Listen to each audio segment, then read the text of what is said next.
There's a chance your local Geico agent has the same hyper-specific taste in music as you. Yeah, I can't get enough of neo-operatic breakbeat. Do you listen to Cale Bent and the Lettuce Works? Only every day. But there's a better chance your local Geico agent could help you out with insurance. They'll work hard to provide sound advice and significant savings. You don't need a hip, underground music scene to do that. Local Geico agents. Call or visit yours today. Fall 2020 is here, and it's time for you to break that jacket back out of the closet. It will look so fresh rocking some Jeremy White Podcast official pins. That's right, I've got pins, I've got guitar picks, the merch is in the works. And as a thank you for listening to the podcast, I would love to send you some of these limited edition picks and pins for free. Just as a thanks, visit JeremyWhitePodcast.com and hit up the contact me section. Send me your address and say you want some pins and picks. I'd be more than happy to send you some totally free of charge, just as a thanks for listening to the podcast. JeremyWhitePodcast.com. Oh, and by the way, while you're listening to this, why don't you hit that little subscribe button? It helps a lot. All right, let's get right over to the episode. From Montreal. Around the world. Can you hear me out there? The Jeremy White Podcast. With Bustan. For the best Lebanese cuisine in Montreal, it's got to be Bustan. Visit bustan.ca. Now, the Jeremy White Podcast.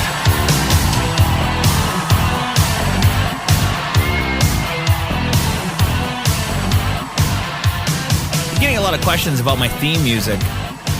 It's actually an original tune I recorded. I'm playing everything. All the guitars, I programmed the drums, the bass. Everything's me. I love that little hit right there. Can you spot the homage, though? I mean, it's kind of obvious. Stand up, say yeah, stand up. Yeah, it's a total ripoff of Excitable by Def Leppard. The whole, all the graphics, the album cover was a big homage to Hysteria and the theme music. I'm using the same drum samples, basically, that were used on Hysteria. Sounds pretty accurate. It's good. Pretty good ripoff. It's not a ripoff, it's an homage. It's a tribute to one of my favorites. All right, yeah, welcome to episode number 3 of the Jeremy White Podcast. I'm flying solo today. I was thinking about getting Mitch to co-host with me, but he was preoccupied. I couldn't get him. Also, the reason why I have the guest that I have today, but I'm going to get into that in a second. Lots of great feedback on the Aldo Nova interview. Wow, was not expecting that. I'm not going to lie. Got covered in a couple of publications. There was some Canadian music site that covered it. Aldo actually shared the interview on his Facebook page, and he wrote a really nice little tribute, I guess, or I don't know. What do you call it? He wrote, here's the interview that I did with Jeremy White for his podcast last Sunday. It's really, really good. And it brings you into my world where you can really see the side of my personality that nobody's seen before. Please do yourself a favor and watch. It's worth it if you're a fan. Damn right it's worth it. It was such a great time going to Aldo Nova's house and talking about his new album that's coming out, The Life and Times of Eddie Gage. It's a rock opera. Now, I'm telling you this, okay? He played us, I believe it's 23 songs on this rock opera that he's putting together, and it's completely done. And every song that he's recorded and written, done by himself, first of all. He's recording it, he's mixing it all on his own. He's got a really good drummer on there, a good guitarist, and he's getting everything mastered by Bob Ludwig, the legendary Bob Ludwig. If you look back on all those classic albums and you see the name Bob Ludwig on the back and it sounds massive, well, you can thank Bob for that. And Aldo was saying that after he finishes producing the song, he mixes it, he sends it off to mastering, and that's it. He doesn't go back and revisit it and retouch anything. Everything is done, and then it gets mastered, and that's it. That's all set in stone. And I thought that was really interesting because, a lot of artists will sit on songs, and a lot of artists actually get what we call demo-itis, where they have an early mix of the song that was originally the demo, and they kind of get stuck in that mindset. I'm the victim of this constantly. I'm working on my own album of original tunes, and, I write something, I record something, and then the demo just sounds so good. And then it comes to actually producing it and, layering different things and mixing it. And I'm like, the demo just sounds so much better. Anyways, you got to go check out couple of those first singles that Aldo's put out. You can purchase them on iTunes, also on all the streaming sites. And if you haven't checked out my interview with Aldo, we went to his home studio here in Montreal. He was so kind to invite us into his home, even with all this COVID stuff. We all got tested before we went in. We were all wearing the masks, and, we did the thing. We were fine.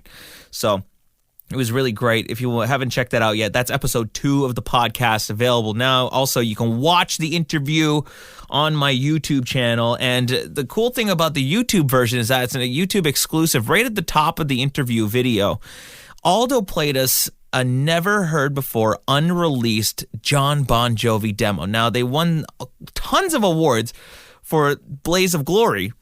And Aldo produced that song and he played the slide guitar. I know Jeff Beck was credited on the album and another producer, but no. It was Aldo. It was all Aldo. And that song it's Aldo Nova. And he actually, I think he won an American Music Award for that song. And when he went up to accept the award, he actually thanked Aldo Nova as the producer. So I guess everything else is fake news, as they say.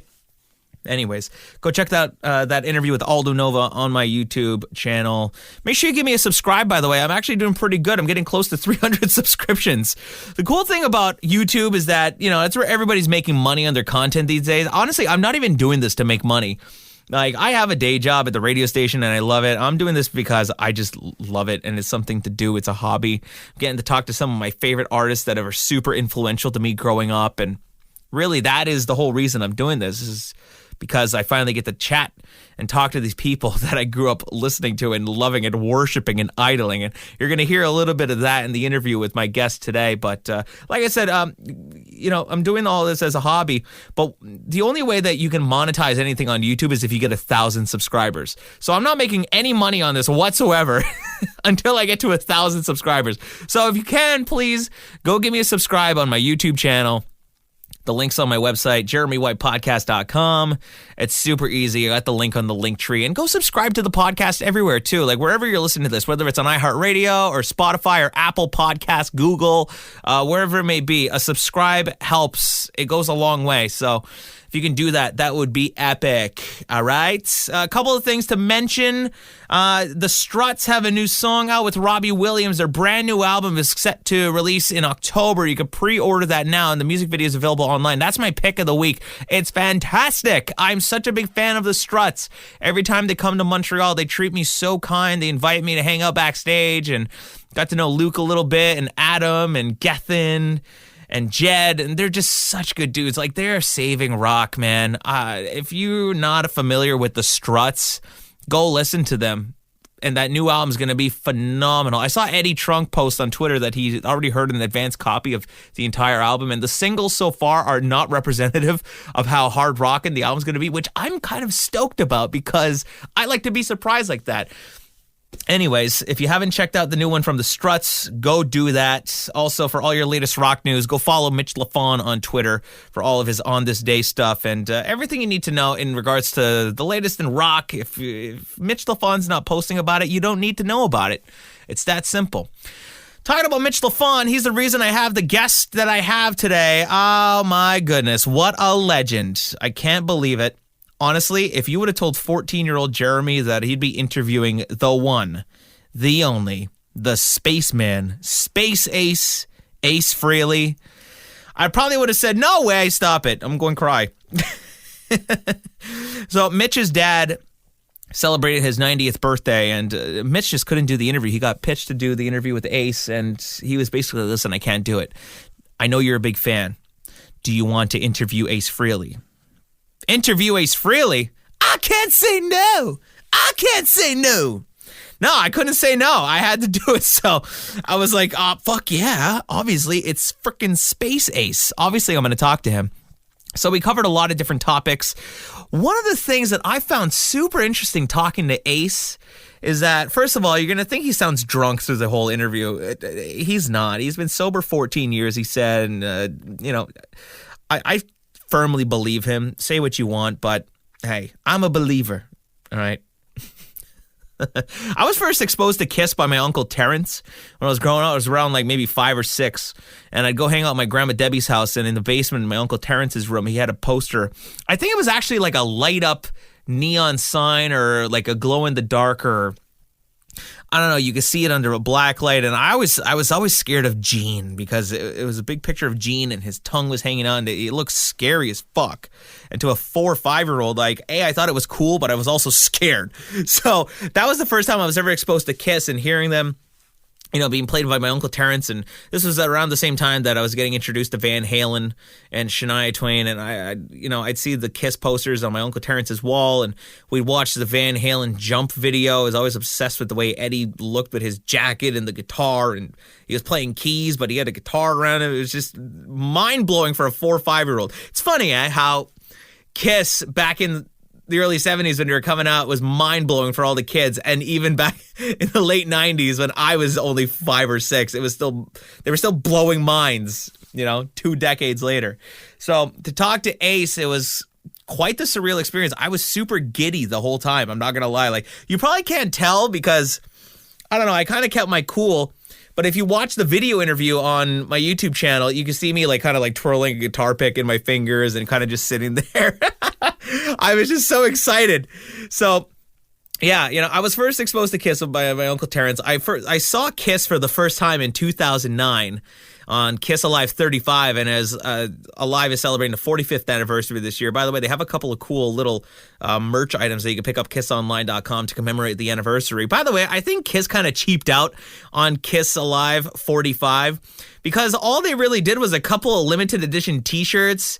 They had like that classic thing. I didn't even know what the heck they're called. It was way before my time, but you know the thing, you put the cartridge in and you look through it. It's almost like a set of binoculars, and you hit the trigger and it changes photos.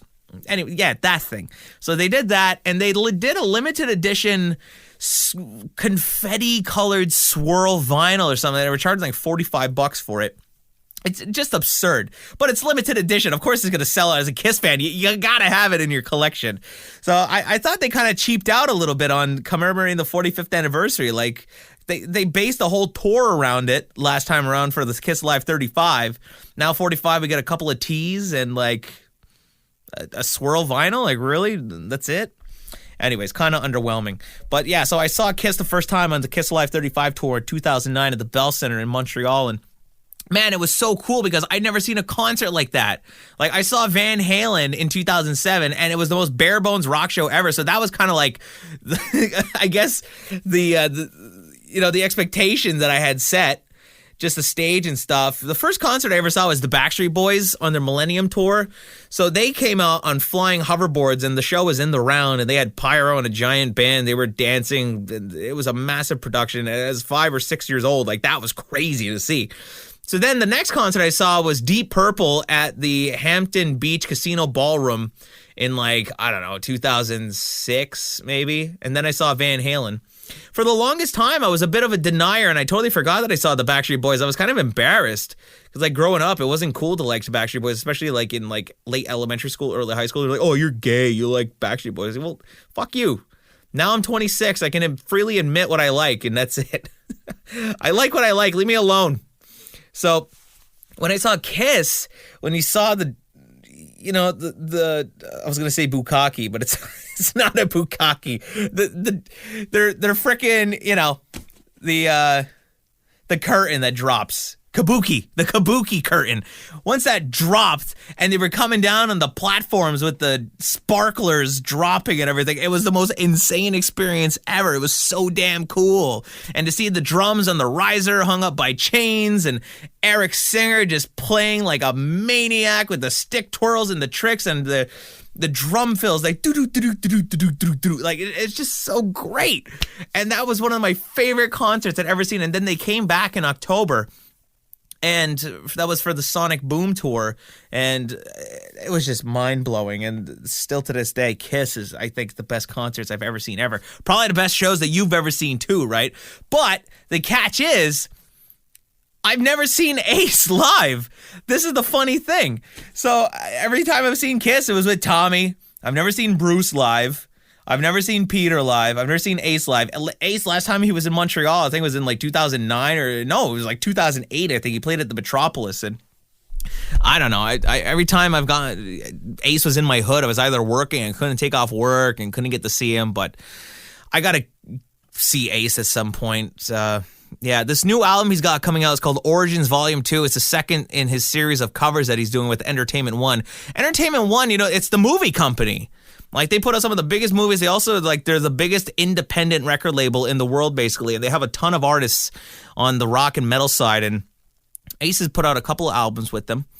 And this one is really great because there's awesome collaborations on here. First of all, John 5 is back from the Rob Zombie Band. He's the biggest Kiss fan around. And wow, some of the I didn't listen to the entire record in its entirety because I pre-ordered the 2 vinyl copies that they were selling on E1's website, and they were limited edition colored vinyl. So I said, you know what? I'm going to get in advance on the album. I don't want to listen to it. I'll listen to a bit here and there. I listened to Space Truck and really cool music video, but I didn't want to ruin the experience. I wanted to get the vinyl and slap it on the turntable, listen to it. And I said that a couple of times in the interview, and I think Ace appreciated that. He even said, he's excited that vinyl is back. So anyways, Ace Frehley's new album, Origins Volume 2, available for pre-orders, coming out on Friday, September 18th. Go pre-order it right now. It's also available to stream and pre-save on all your sites. But go and buy the album. The whole reason that he's putting this stuff out is to make money, so this way the record label makes money, so that they can pay him to make more albums, to take our money so they can make more. It's the music biz, people. Go and support. Drop $30 on the LP. Come on. Did you see that article that came out this week that said vinyl has outsold CDs for the first time since the early 80s? That's wild. Everybody's loving vinyl. Everything old is new again, and I'm all for it. So when we come back, we're going to be talking to Rock and Roll Hall of Famer, one of the most influential guitarists of life, the one, the only, Ace Frehley. We'll be back right after these words. The Jeremy White Podcast. Did you know Geico's now offering an extra 15% credit on car and motorcycle policies? That's 15% on top of what Geico could already save you. So what are you waiting for? Your baby to let you sleep in? What? We could sleep in another half hour? Thanks, sweetheart. And you'll change yourself too? There's never been a better time to switch to Geico. Save an extra 15% when you switch by October 7th. Limitations apply. Visit geico.com for details. Is your business looking to cut costs without cutting employee benefits? If so, consider one of the many health plans from United Healthcare with benefits like virtual weight loss coaching and doctor video chats. Plus, these plans may help lower your health benefit costs by up to 21%. See how much your company may save at uhc.com/now. Insurance coverage provided by or through United Healthcare Insurance Company. Health plan coverage provided by Optimum Choice, Inc. or United Healthcare of the Mid-Atlantic, Inc. The Jeremy White Podcast. Oh, yeah! I know that one!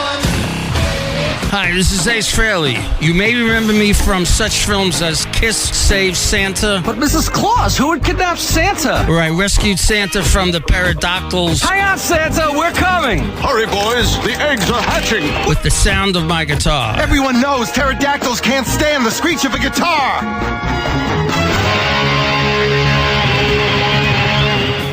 You're listening to Jeremy White. You just practiced that guitar, Santa.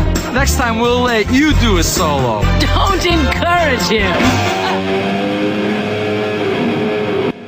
Hi, Jeremy. This is Ace. Hey, Ace, what's going on, man? Hey, what's happening? Not much. First of all, what the hell's wrong with you doing interviews at 10:30 in the morning? I had to get up early for this. Join the fucking club. Oh, man. I just drove in from Kentucky. Louisville, Kentucky. I bought a Jaguar there the other day. Oh, nice. Me and my girlfriend drove it back. We got in at 11:15. Jeez. Where are you, back in Jersey now? Yeah.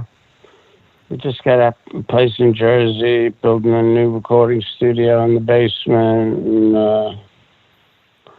Loving it. You're Looking forward to the fall and Christmas and the snow. I was living in California for 11 years, and I missed the seasons, so I'm happy to be back east because, between the fires and the earthquakes in California, I'm happy to be gone. Yeah, Still sorry for the people out there that are going through all that shit and losing their homes and whatnot. Oh, dude, it's crazy. Like, I see some of the pictures on Facebook and stuff, and I'm like, it looks like something out of a Halloween movie or something. It's like a horror show over there. Fucking A. I mean, and it's not just there. It's happening in Colorado, and Colorado's having the worst fire they've had in 70 years. Yeah. Well, it was all because of that damn gender reveal party, eh? Like, somebody thought they were at a Kiss concert, and they ended up setting off some pyro at their damn kid reveal party. And it's like, really? Like, come on. Crazy shit, you know? And in the middle of all this crazy weather, you got the pandemic to deal with. Yeah. And I'm sure it's not helping. And people that are sick can't even get to a hospital. No. I saw some footage of YouTube, man. I saw a fucking hospital go rolling down a fucking hill because of a landslide, you know, because they're getting torrential rains, you know. The whole world is going crazy.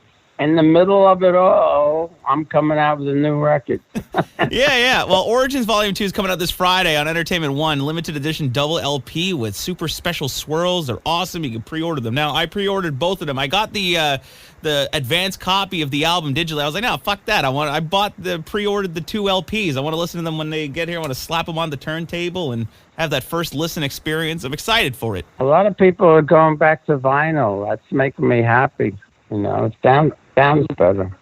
Talking about vinyl and going back to like how everything old is new again.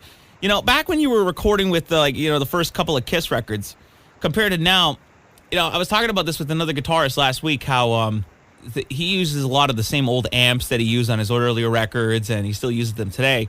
How do you think guitar tones have changed through the years? I mean, you know, if you go listen to those early Kiss records and you listen to the guitar tone, and then if you took that same amp and used it today, how come they sound different?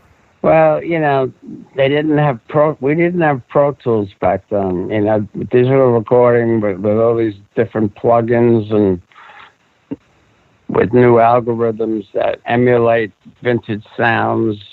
But, you know, a lot of it has to do with digital reverbs and stuff that weren't available to us. You know, well, you know, when you think about stuff that was recorded at the power station, like, for example, that song Addicted to Love by Robert Palmer. You know, they got that ambient drum sound by pumping the snare drum into a hallway and re-recording it back into the tape machine. Right. Because they didn't have digital reverbs then. You know, now we got, you know, so many different types of special effects that, you know, just make the production sound that much better, bigger, natural doubling effects. You know, me and John Five use a special auto panner, you know, for the guitar solo in Politician. That came out so cool. And that's pretty much it. You know, editing is so much easier with Pro Tools. It's a click of the mouse, you know. In the early days with Kiss, we'd have to cut the tape with a razor blade and put it back together with, you know, special tape, hoping you wouldn't hear the click when it went by.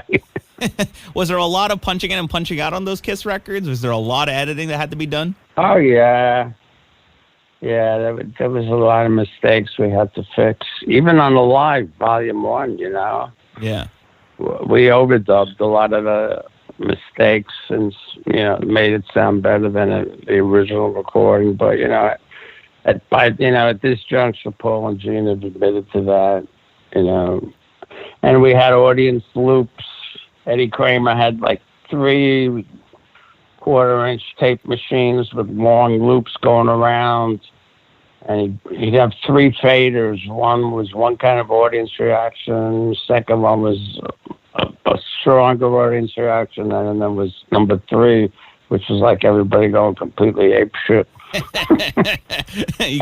You know, we used a lot of shit to make that album sound more exciting. But, you know, I mean, pretty much the heart of the record is still our live performance, you know. And you know, what made that album so great was the packaging and the booklet. You know, it was like a souvenir of a Kiss concert. And Kiss was a very strong band live, and I think that's what made that album so successful. Yeah, you know, it really did sell the Kiss experience to the mass population. Talking about Kiss Alive 1, you know, it's celebrating that big anniversary of this year. Do you have any special moments that or memories that you'd want to share about the album?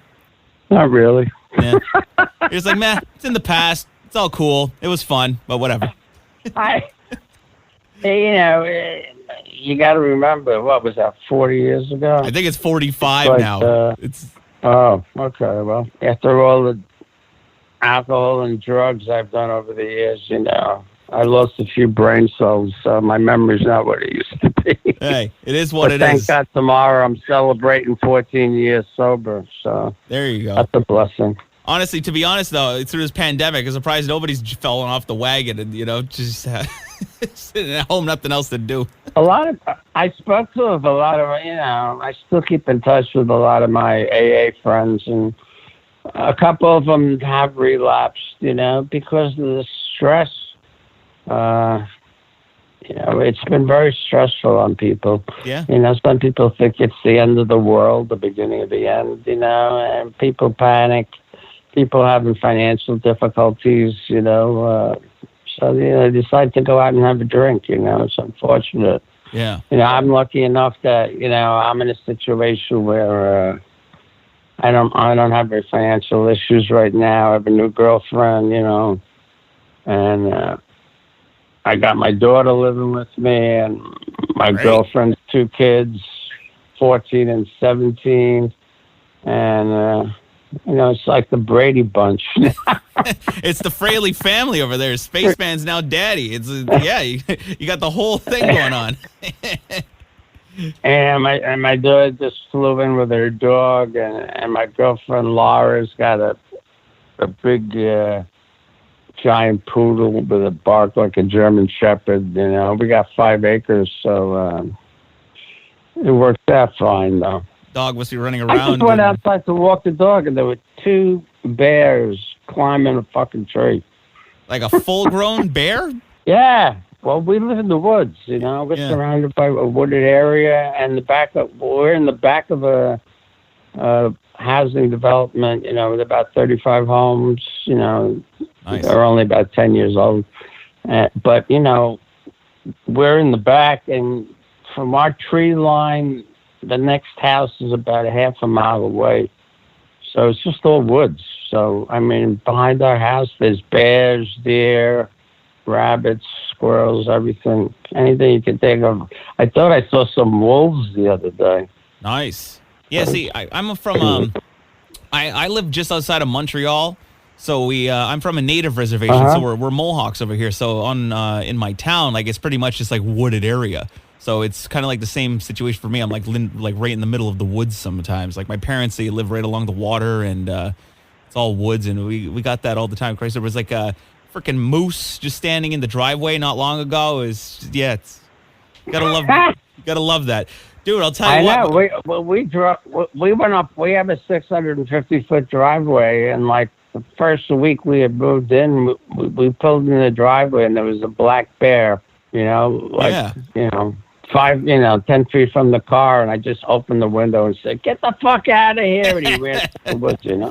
Fuck, I'll tell you one time. So the guy that lives down the road from my parents, he had like this. I don't know what his deal was, but it was like he was having goats, and like he had a donkey at one point. This fucking guy. So we had this gardener at my parents' house, and the guy was deaf. But the guy would blast the freaking radio in the garage while he was like doing his shit or whatever. So he's standing in there, and the guy's deaf, right? He turns around, and the fucking donkey is in the garage dancing to the music that is playing on the radio. Holy shit, he lost his mind. You're fucking killing me, man. I got a fucking shotgun loaded with 00 buck. If any of the big bears get too close, fuck them. Yeah, just take them out. They're going down. Yeah. Hey, you were saying that you're building a home studio in your new house. Yeah, in the basement. We got a 3,000 square foot basement with poured concrete, so it's perfect for a studio. I'm building a gym down there because my girlfriend's a personal trainer, and a video editing studio. We got storage down there. It's you know. Yeah. I'm looking forward to the fall and winter. You know, I'm going to be a busy guy working on. I've already started writing stuff for my new next studio record because I just re-signed with E1 for another 3 albums. Oh, nice. That's good news. I was always curious about this. You know, with you being super proficient and like an early adopter of computers and technology, you know, in 1987, What did you think of Def Leppard's Hysteria and how Mutt Lange just took technology and totally elevated the sound of music with the way they produced that album? Mutt's a great producer. I always wanted to work with him, but I never had a chance to. But I've worked with guys like Eddie Kramer and Bob Ezrin who, are amazing producers. It taught me a lot of shit. When Paul and Gene, when we used to finish a recording session, with Eddie Kramer, those guys would leave. I'd stay behind and sit, with Eddie for half an hour or an hour, and I'd have him teach me how to use compressors and limiters and EQs and digital delays. And, I learned a lot from Eddie Kramer, probably more than anybody. Yeah. So did that come into play, recording these last couple of albums? Like, are you like producing them, sitting there like behind the console with the mix engineer saying, oh, you know what, maybe lower the threshold on that compressor, or, maybe, let's compress the reverb on that little trail of guitar? Like, are you super involved in that sense?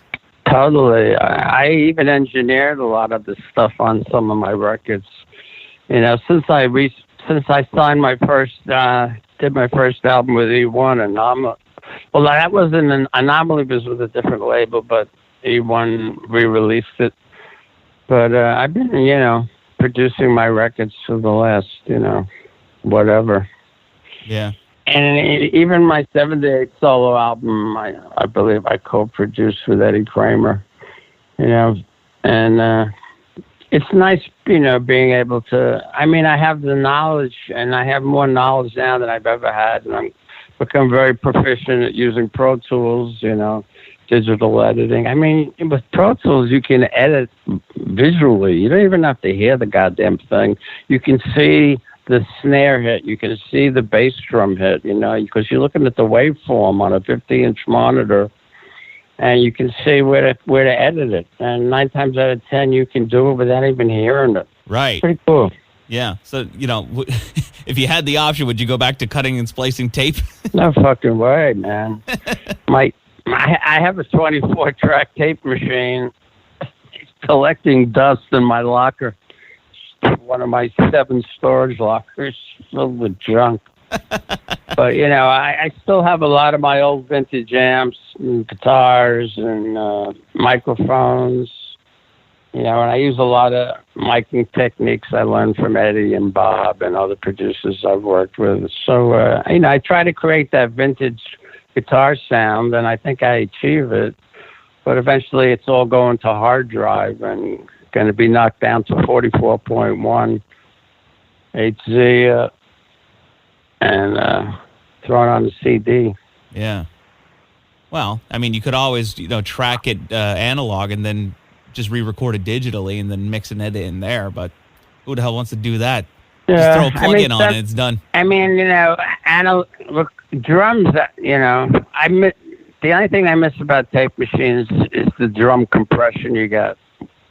When you record drums on a tape machine at 15 IPS, you get this actual drum sound that has this natural tape compression, with analog tape, and that's pretty hard to recreate. But, every day they're coming out with new plugins that emulate vintage recording and vintage tape machines, and they're sounding close enough, that I'm happy with it. Talking about Eddie Kramer, he actually has his own tape emulation plugin, so, Yeah. Yeah, digital recording in the last 10 years is really, just the way technology is. Yeah, it's advanced like everything else. So has digital recording, everything's just flying. They used to say 10, 15 years ago, technology doubles every 10 years. I think now it's probably more like 5 years, Yeah, because there's just so many people working to innovate and create new shit. You constantly have something new in the market every other day. I just had my computer guru here at the new house, and he's setting me up with cameras all around the house and cameras in my doorbell. That whole Ring system where they come up on your iPhone. You know, if somebody rings your doorbell and you're in California, you can talk to them. I mean, it's amazing how far technology has gone. But he said to me, he goes, you know, he's worried about, you know, artificial intelligence. Some idiot, you know, presses the wrong button and lets the computer take over. You know, that whole scenario that those Terminator movies talk about. That could happen. You know, what's it going to do, though? What, just ring your doorbell over and over again? It's not going to pick up your house and move it. Well, I'm not talking about computers for my house. I'm talking about computers that may control weaponry, you know? Oh, yeah. Artificial intelligence could be scary if it's not controlled properly. Well, hey, I wanted to just really quickly, you know, going back to you saying that, you know, you still use a lot of your vintage amps and vintage guitars. You know, what was your guitar rig on this album? Well, I still pretty much track everything with my favorite Les Paul. But then I like to double them with Fenders or Strats. I started recently using an old Dane Electro. Nice. Which has a different sound because it's got those lipstick pickups. And, you know, I experiment. A lot of times I'll even add an acoustic guitar on an electric guitar track and tuck it under. And you really don't hear the acoustic, but it fattens up the track. And the only time you hear it is if you pull it out. You miss it. And I learned that from Pete Townsend. You listen to a lot of some of the old Who tracks. You know, his Fender guitar is what the loudest thing in the mix, but under it, he doubles things with acoustic guitars a lot of times. Right. Yeah, it's true. And that's if you just bury it underneath the electric, like you said, it just kind of like fattens up the track. Are you using any of your old like Kiss amps on this album, or? I use old Fender Tweeds and old Marshalls, Vox. Pretty much those three, the three main amplifiers I use. I got an old Gibson amp, all tubes, you know. Yeah. And I use old microphones and 57s, of course, for guitar, mixed in with.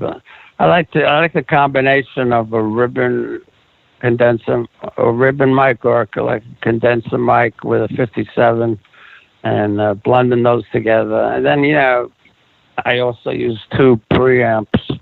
I got a rack of Focusrite and, you know, Universal Audio preamps, and so it's a pretty analog chain going into the Pro Tools rig. Well, that's why my guitars still sound like vintage guitar sounds, you know, because I make that effort to, you know, I use analog gear, and then everything's going to go to hard drive eventually, but, you know. Yeah. The more I can do analog, you know, vintage sounding, you know, I strive for that. Yeah, using old equipment. And, you know, just listening to the Space Truck and watching the video, like, you know, guitars sound great, sound massive, sounds like vintage Ace, so I'm not complaining. Yeah, well, I tracked that years ago. That was supposed to go on Origins Volume 1, but I wasn't really happy with the original track with my guitar work at the time, so I revisited that for this record. I redid the guitar solo, redid the vocal, tightened up the edits. And yeah, with Pro Tools, it's so easy to move things around and re-edit and, you know, switch things around. Yeah. And it sounds good now. Yeah. You know, a lot better than it did when I first recorded it. Yeah, sounds great. All right, well, real quick before we wrap up, 12 tracks on Ace Frehley Origins Volume 2. It's available Friday, E1. Go and pre-order it now. Get those awesome vinyl swirls up there, limited edition copies. Before we go, I just wanted to know, how important was it for you to have a track with Robin Zander on Origins Volume 2? Because, you know, back in the day, Kiss and Cheap Trick, they were kind of like the go-to for a lot of fans. And to have Ace and Robin on a track now, it's kind of like, damn, like this is childhood come true. Well, I mean, the whole idea behind the Origins series is for me to re-record music that influenced me as a kid. You know, and I was a huge Humble Pie fan, but I could never sing like Steve Marriott. And, you know, I bumped into Robin a few years ago, and he expressed, you know, a desire to work with me on some of my future records. So when I decided to do 30 Days in the Hole, I figured Robin could probably kill that vocal, and I sent him a MP3 of it because he lives in Florida, and he just killed that vocal. I love what he did to it. Well, I can't wait to hear it. Coming out Friday, Ace Frehley Origins Volume 2. Thanks a lot for chatting, man. Appreciate it. And best of luck with the album. I can't wait to hear it. So what do you got planned for the new album, like the of originals? Is it going to sound like classic Rock Soldiers Ace, or are we going to get like a modern Ace? I like I said, I'm always striving to get vintage guitar sounds. I think, I'm known for that. So many guitar players have been influenced by my sound. I'm really not going to change my guitar sound very much. I might write something a little out of the ordinary, or, that people are used to hearing. Who knows what's going to happen? Every day, I wake up and I come up with a new idea. I've already written 3 new songs, this past month, and I'm in the middle of building a studio in my basement. So once that's completed, I'm going to start tracking the next studio record, and that'll probably be out next year around this time. They usually wait at least a year. Yeah. So, this album, Origins Volume 2 was finished last Christmas. But because of the pandemic, they withheld the release. So I can't wait, for it to be released and get the feedback from the fans, because so far I've done about 100 interviews, and about 80% of the interviewers think this is a better record than Origins Volume 1. I just hope the fans agree with them. Well, I'm looking forward to it. Can't wait to slap on that vinyl and the turntable, have a listen, and, just enjoy. That's the whole point of it at the end of the day, right? Just enjoying as a fan. Well, the whole idea behind rock and roll is supposed to be fun. You get out there, you listen to music, and it makes you happy. Kiss used to be fun for me. When it got to the point where it wasn't fun anymore, I quit. Right. 1981, Gene was over merchandising the band. They wanted to tour constantly. I didn't want to tour. I wanted to drive my sports cars and hang out with my friends, in between. That they were workaholics. And I wanted to go to Studio 54 and enjoy my stardom. Hey, come on. It's not a bad thing. So, we butted heads on that because they wanted to constantly tour, and I said, go ahead. Yeah. I'm out of here. Plus with the success of my 78 solo album with New York Groove, it was kind of like the writing on the wall for me, because I was much more creative away from those guys than with them. So I knew, within a few years I'd be leaving the group to form up my own band, and so far, so good, one day at a time. Tomorrow I celebrate 14 years sober, and that's a milestone for me. Never thought I'd reach that, but with the help of God, I have. So yep. I still take it one day at a time, Jeremy. No, I hear you, man, and it's great. I mean, congratulations on the sobriety. Congrats on the new album, and looking forward to many, many more years of Ace Frehley. I'll tell you that. Thanks so much, Jeremy. You have a great day. All right, you too. I'll talk soon. Okay, bye-bye. The Jeremy White Podcast. And now another edition of Obvious News from Geico. Obvious News! A study says that soft talkers do not make great radio personalities. We asked local librarian Steve Sage about this, and here's what he said. Honestly, I don't buy it. I think I make very captivating radio. Also in Obvious News, Geico makes it easy to save money and easy to manage your policy with the Geico app. So switching is a really smart decision. How does Steve feel about this? I love the Geico app. I use it all the time. That's Obvious News from Geico. Obvious News! Capital One checking and savings accounts have no fees or minimums, and a top-rated banking app that lets you manage your money anytime, anywhere, even from your favorite hiking trail. With Capital One's app, you can check your balance, deposit checks, pay bills, and transfer money from wherever you are, anytime you want, even when you're cooking dinner. Open a fee-free checking or savings account online in about 5 minutes. This is banking reimagined. Capital One, what's in your wallet? Consumer accounts only. Approval required. Terms apply. Capital One N.A. member FDIC. The Jeremy White Podcast.